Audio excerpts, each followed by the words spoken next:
Naheed and I are here today to talk about the press conference that the government just held. There was a pretty intense smokescreen there, so I think it's worth kind of boiling down what's actually going on. First off, the allegations are allegations of government corruption, of government interference, and of government taking kickbacks. So there's no way that it's appropriate for the government to investigate that. It's just wrong, and no sort of weird legal wall or whatever it is they're talking about is going to solve that problem. There absolutely needs to be a public inquiry for there to be public confidence in this process. As for the Premier saying she didn't know that there was an investigation going on at AHS, what I would say is this is not how ethical and competent government works. As a former minister myself, if there had been an investigation going on 4 months in my department and I had never told the Premier about it, I would expect to get fired. And to tell you more about that, I'm going to invite up the leader of Alberta's NDP, Naheed Nenshi. Well, thanks very much, Kathleen. And, you know, I was watching that press conference with Kathleen Ganley, our former Minister of Justice, having lots of lawyer questions. And certainly I heard lots of lawyer answers about the challenges that we've seen. But let's reiterate. Here's what Alberta's New Democrats have been calling for. 1, a completely transparent public inquiry led by a judge. 2, for every single person who's implicated in this statement of claim to step aside because you can't investigate yourself. And 3, for all private surgery facility procurements to be paused, because it's clear that if you're pulling on the end of this, there's a lot more there, and we cannot start allocating these private surgical facility contracts willy-nilly when there's a question hanging over the procurement. But let's back up. First of all, the government did none of those 3 things. They have not done a single thing to bring forward trust in this process. What we saw from the Premier, as always, was a masterclass in gaslighting, in deflecting, in diffusing, in attempting to talk about other things and make people mad about other things and not taking any responsibility. We're used to that from this Premier. We're not used to that when hundreds of millions of taxpayer dollars are at stake. But let's back up. We've known for some time that these private surgical facilities don't work. We know that wait times for hip and knee replacements remain among the highest in the country, far above benchmark, and they haven't gotten any better, despite the need to try to bring this perceived need to bring in all these private surgical facilities. So since we know that the government system doesn't actually work, since we know that there haven't been any hip and knee replacement surgeries at the Royal Alex for nearly a year in a public hospital, we know it doesn't work. So why has the government been pushing so hard on these? Well, if the allegations in this statement of claim are true, we know why. The allegations are that there was political favoritism, that there was kickbacks, and that there was undue political pressure from government. So now, why is the Premier so scared of just coming to the truth? Why won't she just call a public inquiry? Well, it's because she doesn't want us to know the truth, because the truth is ugly, and the truth is so bad that she refuses to take the simple step of removing the people who are implicated and ensuring that we have a full, transparent public inquiry that, and this is critical, that reports to the legislature and to the public. Everything the Premier said today is meaningless, because in the end, these reports will report to the Premier, who is herself implicated. So I asked Kathleen, what exactly is a legal wall? And Kathleen said, it doesn't really mean anything, because it doesn't mean anything. And here's the problem with the legal wall. I'm going to describe this for you. It is meaningless. So for example, the Premier said, oh, the corporate counsel for AHS will be in charge, not the CEO of AHS. Who's the corporate counsel's boss? Well, that would be the CEO of AHS. So she's asking people to investigate their own bosses. And to whom would the report finally be sent? Well, it would be sent to the bosses. It would be sent to the CEO, to the Deputy Minister of Health, to the Minister of Health, Adriana LaGrange, and ultimately to the Premier.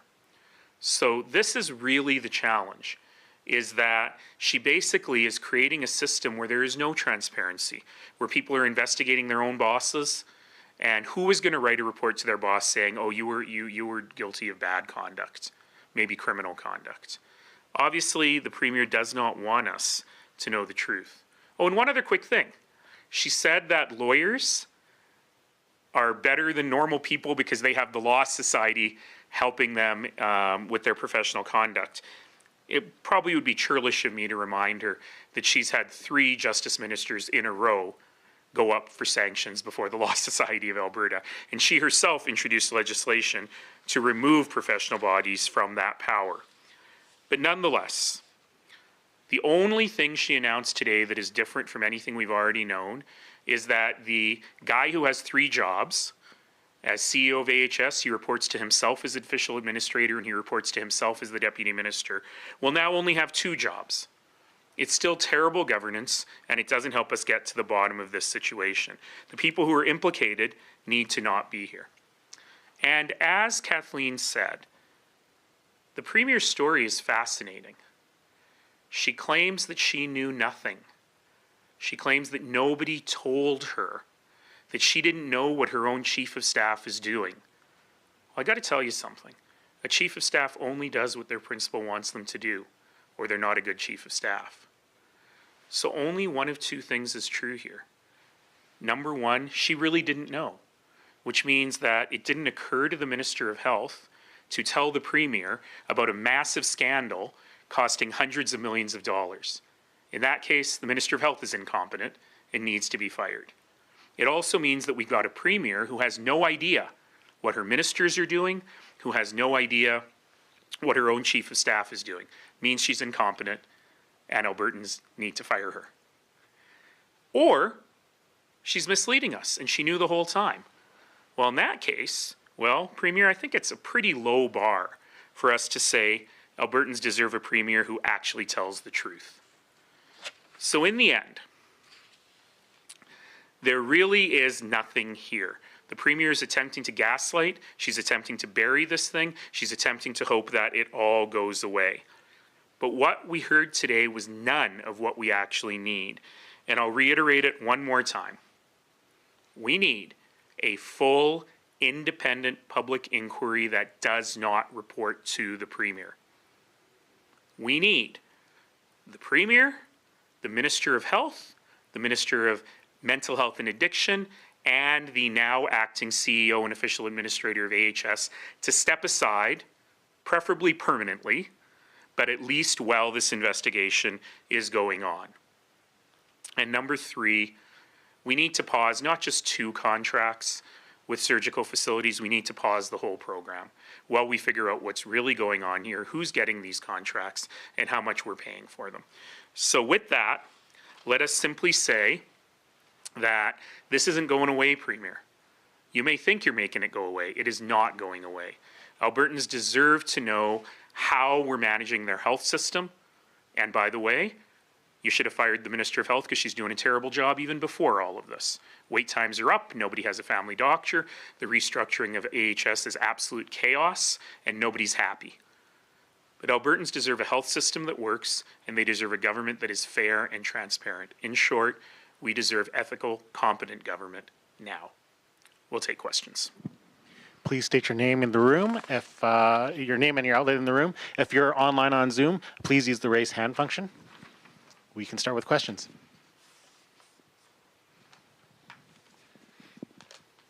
Who's got one? Everyone's checking their phones. Maybe. Is there anyone on the Zoom who wants to go first? I have Emmanuel Prince. Go ahead, Emmanuel. Hold on a second. Just Emmanuel, you should be able to talk.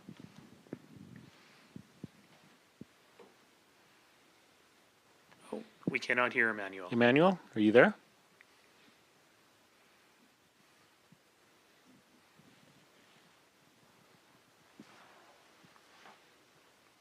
Hello? Ah, there we There we go. We can hear you now. Great.